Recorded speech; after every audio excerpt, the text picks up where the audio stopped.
तो हर हर महादेव दोस्तों। तो आज की इस वीडियो में हम बात करेंगे केदारनाथ की यात्रा के बारे में कि किस महीने में केदारनाथ की यात्रा करनी चाहिए, कितना खर्चा होगा होने वाला है, केदारनाथ में आपको क्या क्या देखने लायक है। तो केदारनाथ की यात्रा के लिए सबसे पहले चाहिए आपको यात्रा रजिस्ट्रेशन, जो कि आप ऑनलाइन कर सकते हैं। इसका चार्ज 100 रुपये रखा गया है। किसी भी अकाउंट से आप केदारनाथ का रजिस्ट्रेशन करते हैं तो केदारनाथ की यात्रा के लिए सबसे पहले आना जाना है हरिद्वार के लिए।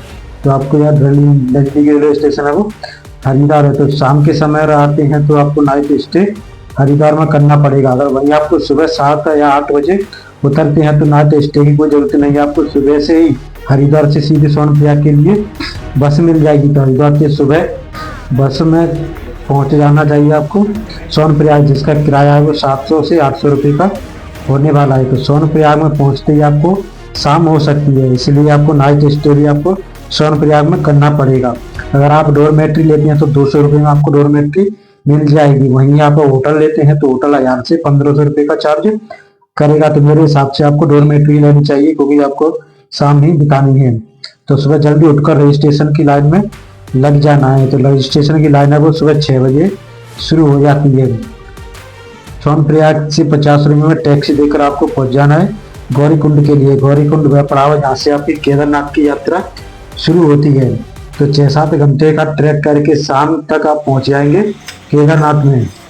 तो शाम को केदारनाथ में पहुंचने के बाद आपको शाम का टाइम मिलता है तो केदारनाथ के दर्शन कर लेना, और साथ में ही भैरव बाबा के दर्शन भी कर लेना। अगर टाइम मिलता है तो भैरव बाबा के दर्शन जरूरी माना जाता है। तो एक नाइट स्टे केदारनाथ में करना पड़ेगा, जिसका किराया है वो 500 से 1000 रुपये तक हो सकता है। तो सुबह जल्दी उठ के आपको लग जाना है केदारनाथ लाइन में दर्शन करने के लिए लग गया। तो केदारनाथ में उचित है जिसके दर्शन करने चाहिए। तो पहला है भैरव बाबा के दर्शन करने चाहिए। केदारनाथ के दर्शन करने के बाद भैरव बाबा के दर्शन करना जरूरी माना जाता है, नहीं तो ये यात्रा अधूरी मानी जाती है। और दूसरा है यहाँ पर ओम लगा हुआ है, जो कि मंदिर के जस्ट सामने लगा हुआ है। तीसरा आदि शंकराचार्य जी की मूर्ति है, जो कि मंदिर के पीछे लगी हुई है। तो दर्शन करने के बाद आपको लौट आना है सोनप्रयाग के लिए। तो सोनप्रयाग आते आते आपको शाम हो जाएगी। तो आपको फिर से सोनप्रयाग में नाइट स्टे करना पड़ेगा। मेरे हिसाब से डोरमेट्री लेनी चाहिए, जो कि 200 रुपये में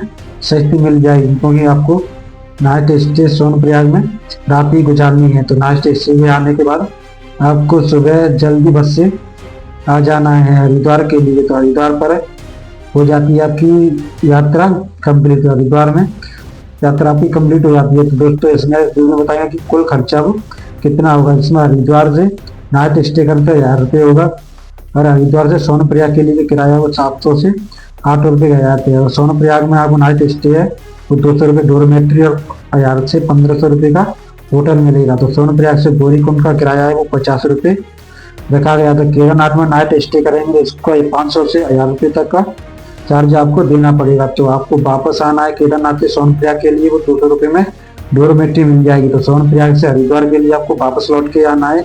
बस का किराया वो 700 से 800 रुपये में हो जाए। तो दोस्तों इसके वो कैलकुलेशन है वो 3500 या 4000 रुपये में आपकी यात्रा कंप्लीट हो जाती है। तो आपको खाना पीना है वो अलग से करेंगे तो 5000 या 5500 रुपये में आपकी पूरी यात्रा कंप्लीट हो जाती है। क्योंकि खाने पीने का आप ऊपर निर्भर करता है कि आप कितना खाएंगे और कैसा खाएंगे। तो केदारनाथ जाने का सबसे अच्छा महीना है वो अक्टूबर का महीना है, क्योंकि अक्टूबर के महीने में सर्दी तो बहुत रहती है लेकिन यात्रा है वो कम होती रहती है, इसलिए सबसे अच्छा। वीडियो अच्छी लगे तो वीडियो को लाइक करना और चैनल को सब्सक्राइब करना।